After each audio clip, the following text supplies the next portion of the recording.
Welcome back, listeners, to the Purposeful Marketing Podcast. Aaron Mary James here. I'm very excited for this episode. At first brush, I was going to let James talk about Kafka for an hour, but I changed the topic. It's a very important topic, very timely topic, and time is exactly what we're going to pinpoint here is when should you clock on and off, and how do you do it? This is a conversation that as marketers, I think we've been experiencing a very impactful way over the last 2 years as we work remote, and the ideas about our jobs and how we should execute and how we should perform, that's all changing. So this episode is going to go all over the place, I'm sure. But before we get there, I'm just going to toss it to James. How do you clock on and off? Start us off, buddy. Yeah, I think clocking on is harder for me. Clocking off is quite easy. I think I'm having a harder time now than I was 6 months ago. 6 months ago, for context for the listeners, we tracked all time at Gorilla. We tracked internal time. So we're tracking professional development. We're tracking, brainstorming meetings that have nothing to do with the client. We're not tracking it to client time. We're just tracking it to an internal bucket. So I knew exactly to the second how many seconds I worked in a day. So I could know that I worked exactly 8 hours. And when I hit 8 hours, I could say, all right, done. I am salaried to work a 40-hour week. I am working 8-hour days. I am not working a 42-hour week. Like, for me, and that really comes from experiences where maybe that wasn't the case. Maybe I didn't work a 40-hour week 1 week. Maybe I only worked 32 hours. Well, 3 weeks later, it's like, well, why can't you work a 44-hour week? Why can't you work a 45-hour week? Because you're willing to work less. And while it's, in my opinion, not always the employee's responsibility to find work for themselves to do, if that employee is a practitioner and not a director, manager, supervisor, owner. I think for me, the easiest way to clock off is to tell myself that I will always work a 40-hour week and that I will always work exactly a 40-hour week and just commit myself to that. I think clocking on is much harder. I feel like it's also, I think, I don't know if it doesn't feel equally important to my health, like my mental well-being and emotional and spiritual well-being. And it is important, but I think with the way my head works, learning how to clock off and end work and be done with work and not think about it has driven like a way serious increase in my quality of life. So that tends to be where I think I'm good.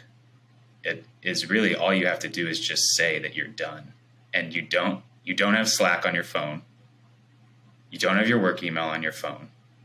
You don't have any of those programs on any of your personal equipment. And when you leave your work computer, nobody can get a hold of you. Like your work probably has your number if there's an emergency.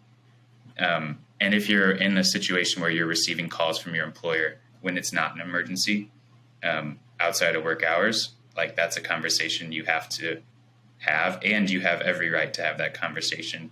And you almost surely can look at the terms of your contract and use that in that conversation. It's something I think everyone should take as seriously as I take it. But I feel like I've been talking for a long time, so I'm gonna let Mary go. No, there was like so much good stuff in there, James. Like the shift in mentalities, I think, is a really important one. When I graduated college, I had like a shift job, retail, but they were really odd hours. So sometimes I would work the open shift. Sometimes I would work the night shift, especially like the night shift wasn't even really that bad. We closed at like 8 and then you do your cleanup duties. So like the latest you would leave is like 9 o'clock maybe. But I actually, and then when you left, it was done. Like there was nothing for you to do. So I could completely shut off. I would come in, you know, I didn't have any homework, quote unquote, for my job. But because of the odd hours, even though I was technically clocking on and clocking off in a very literal way, I felt like I never left work. So it was really hard for me, especially like, you know, retail, you're working weekends. I know both of you guys have worked restaurant jobs, so I'm sure you can relate. You'd work a 35 to 40 hour week and you would get paid for that 35 to 40 hour time you put in.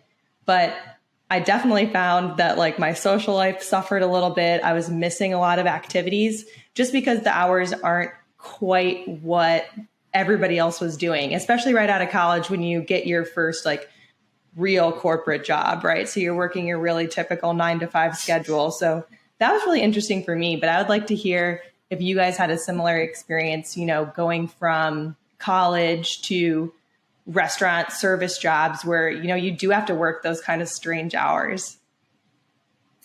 Yeah, I think that experience that we've all had, like working in college, is you're focusing on the task. And normally for most of us is we have something else to do.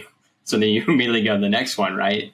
And I think what's weird now being remote, and then we kind of go back to that idea of experience before to now, is those boundaries are just open up.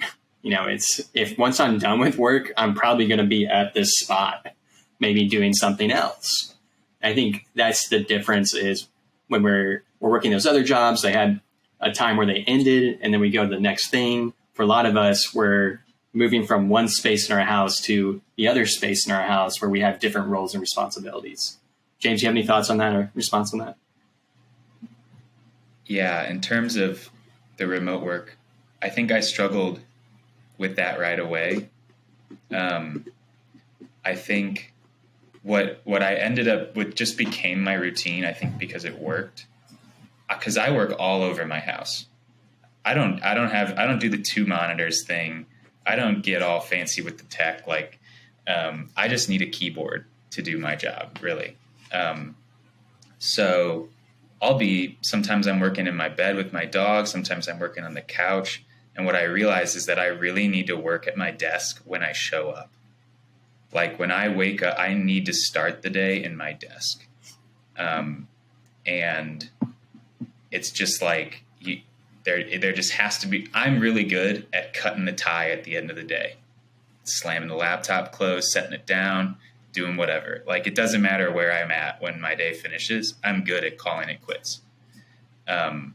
But when you don't get like started and you start to feel like you're bringing too much of your life into work, or, too much of work into life, where there's this blend where, gosh, I'm checking my phone from the text I got last night, or I'm catching up on, emails, like personal emails, because I'm feeling distracted, because I haven't been able to like clock on.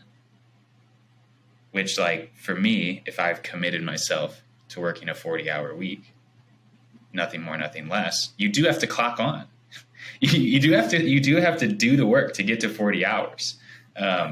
So I think what really, like, I'm not strict with myself about, where I complete my work, or anything like that, but I do always start I have to start in my office, and I have to start with something that demands my attention. Yeah, I think, where I want to take this is with this idea of clocking on and off. And what I've heard from both of you is there's some routine to it. It's maybe my space, maybe it's a mindset, maybe it's a thought. I think for all of us, the point we need to come to is you're the only person who can set your own boundaries and advocate for what they are. And, James has his routine. He's not going to sit in one spot that helps him out. I have my own things too. And I have a very strict routine I do before I sit down and clock in because I'm the person who has trouble clocking out. And holding those boundaries is very important. And we can kind of deconstruct that more. But Mary, you have any thoughts on setting boundaries? Yeah, I mean, I come from a little bit different background than you guys at this point in my life. So I have 3 young kids. They're 5, 4, and 2. So my boundaries are incredibly rigid. They have a very specific time they wake up. They have a time that they need to be dropped off at preschool, and that's my time to clock on. At the same time, my husband picks them up and brings them home at the end of the day. So when they walk in that door, I'm out. I am done with my day. I make sure, it might take 5 to 10 minutes to wrap up whatever thought or activity I was doing. But I know my day ends at 5:15 because I need to be there for my kids. We have our evening routine. We make dinner, we eat together, we do some fun activity to wrap up the night. So like you, Aaron, I have, before kids and before I kind of got into like a work from home routine, I would say it was much harder for me to clock off than it was for me to clock on. It's funny that we're the exact opposite of James. Yeah. Another idea I want to present both of you so you can riff on it is I do want to draw the distinction between working in-house and working at an agency. And in-house, there's just traditional social norms of how you work and when you work. When you get in the agency side, it's very deliverable based. It's outcome based. It's if a deliverable is due, you're going to do it. There's an ebb and flow to the business. And as James, you were saying earlier, some weeks you may have 32 hours of work. Some weeks you may have 50 hours of work. In agency, you got to get it done. But what I caution, and a life lesson for me too, is this idea that, time stops, work doesn't. And especially if you're a growing business, there's going to be more work, but time is finite. You only have so much of it. I think that's something with the boundary conversation is just how you view time, how you value time is going to have an impact on quality of life. James, what you said earlier, and sometimes the quality of work too. Because I think sometimes we work too much thinking we're doing the best thing, but quite honestly, we may be not doing the best thing at all. James, any thoughts on that? Yeah, I think I'd lead off by saying, learning, if you two could learn to clock off, Aaron, if you could learn to clock off, it would make a massive difference. Right before we were recording this, Weeks was working. Like we're all in the meeting room. Weeks is doing work. I think in terms of the agency life and okay, well, some weeks there's 32 hours of work, some weeks there's 50 hours of work. You don't have to do it. It depending on where you are in the organization and what the situation is, is your accountability in the agency making sure that you have, someone's accountability is making sure you have 40 hours of work, and it's probably not yours. So I think, but I think what happens is, I think there's a culture about this strikes me as something more with advertising as compared to marketing. People that are in advertising, I don't think want to be associated all the time with people that are in marketing.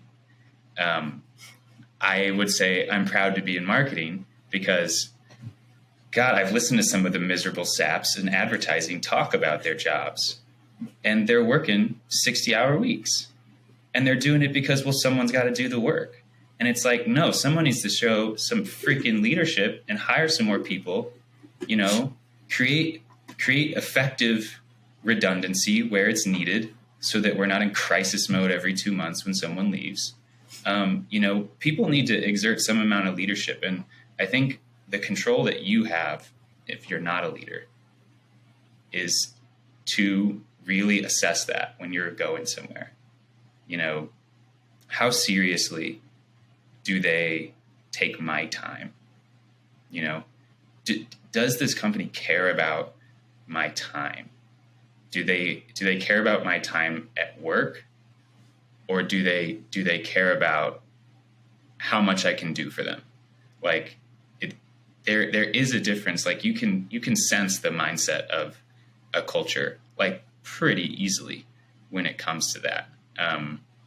I don't think any reasonably intuitive person struggles with like understanding that they're about to enter a job where they're going to do way more work than they're being paid for. I think that it really comes down to you being able to say, I don't want this. Like, I am not going to be treated like that. Like, and if the only way that I'm going to be able to work here is if I allow you to treat me like that, then the job market is really nice. And, everyone's hiring. Marketers can get jobs right now. So at least for the time being, if you're listening to this podcast between August 25th, 2022 and the next cataclysmic event, I am relatively confident that you can be choosy about whether your employer respects your time. So I think it is a situation where you just don't step in the dark water sometimes when you're looking for a job, and you really can't change the culture of your company if it's not doing it for you right now. I think you can always respect yourself more than your coworkers do, and deal with the consequences. But at the end of the day, you're probably going to have to find a place that respects your time. Yeah, I think that's a great message, James. And you have to pair it with kind of what you're pointing out with me too, is you can align yourself with that culture and those values, but you also have to do it yourself. I think that's the hardest thing for me, is setting those boundaries and sticking with them. Before we pivot to a new topic, Mary, I did want to ask you, coming from in-house now into agency world, how is clocking on and off different or the same for you? Yeah, clocking on and off is completely different going from in-house to agency. I was in-house and it was at a manufacturing company. So we had shift work, right? And then you were working in the same building as the manufacturing plant. So there's an office side and a manufacturing side. And because of that, because we stayed open all throughout COVID, the office staff was still required to come in at least part of the time. So all through COVID 2022, when I came on to Gorilla in late 2021, I was going into the office at least 2-3 days a week. And then toward the end, closer to 4, because they were bringing people back into the office full time. And what that looked like was you were sitting at your desk or you were at the office from either 7:30 to 4 p.m. or 8 a.m. to 4:30 p.m.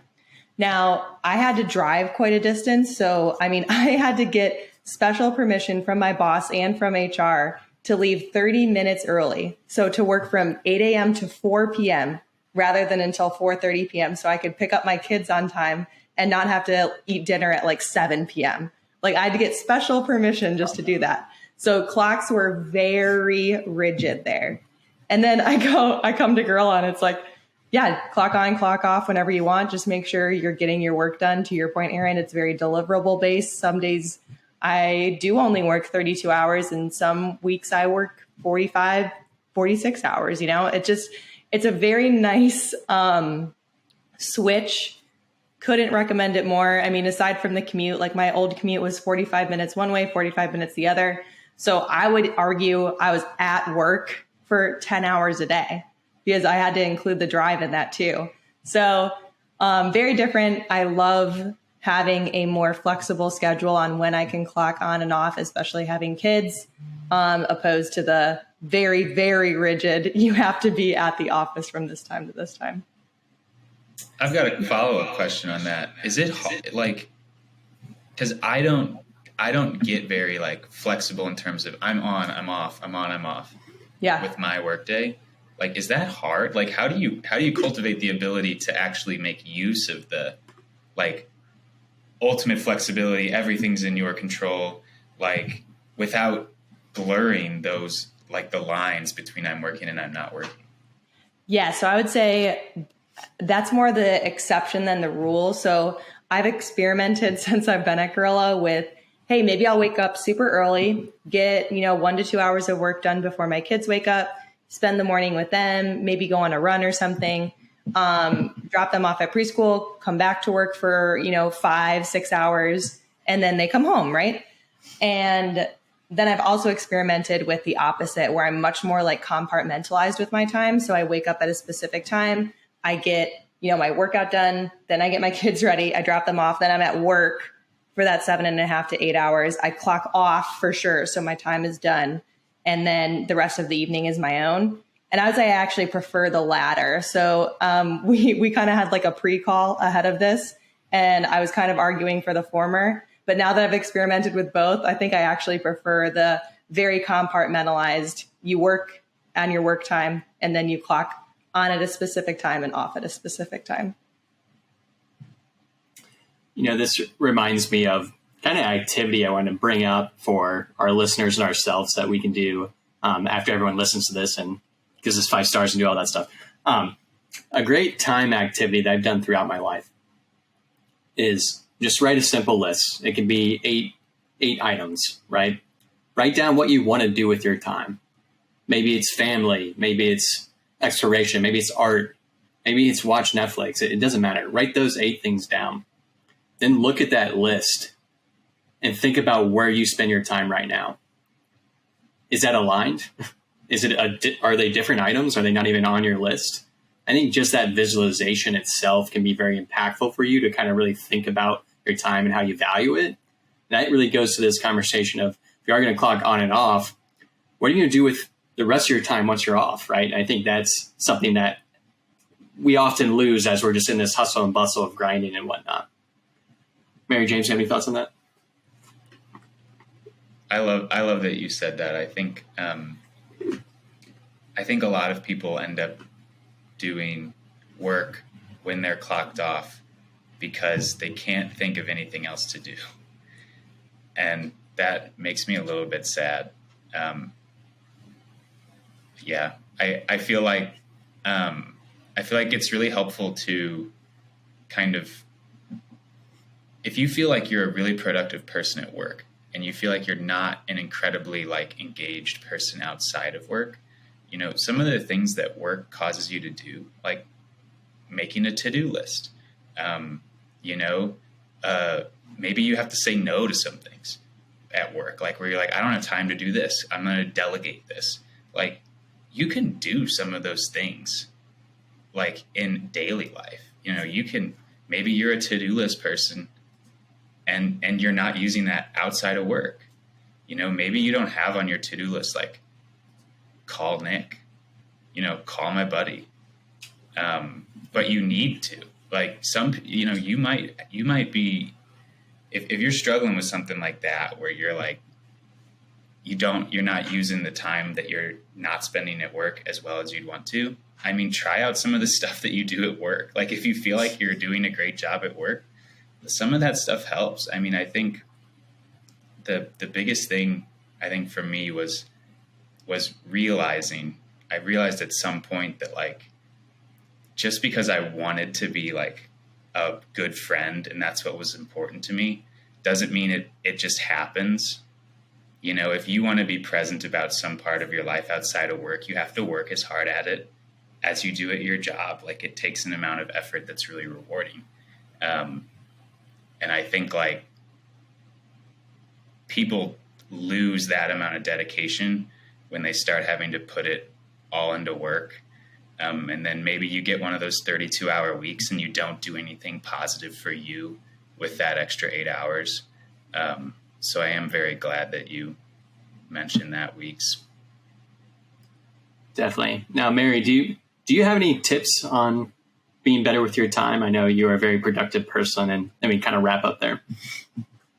I think I have certain things that to your point, Aaron, I like to do. I enjoy being active. I enjoy being outside. I enjoy spending time with my family. So when you said, make that list of 3 to 5 things that you really enjoy doing, make that list and then make sure you're building it into your day outside of work. I think that's super key. Well said. Well said. This was a fun episode, and I hope the listeners like it. It's, again, not very tactical, and I promise we'll do some more tactical episodes. But I really want everyone to ask the why on this one is kind of how James put it is don't clock off and then not know what to do with your time. Value that quality of life. We're not just doing this job to do the job. We're doing the job to hopefully improve our quality of life. And that's kind of what this podcast is about in my mind, being purposeful. So I hope you enjoy. This will be on Spotify, Apple. It's getting on YouTube soon too as well. Give us some feedback, drop us a line, DM us. We're always there for you. Appreciate it, everyone. Peace.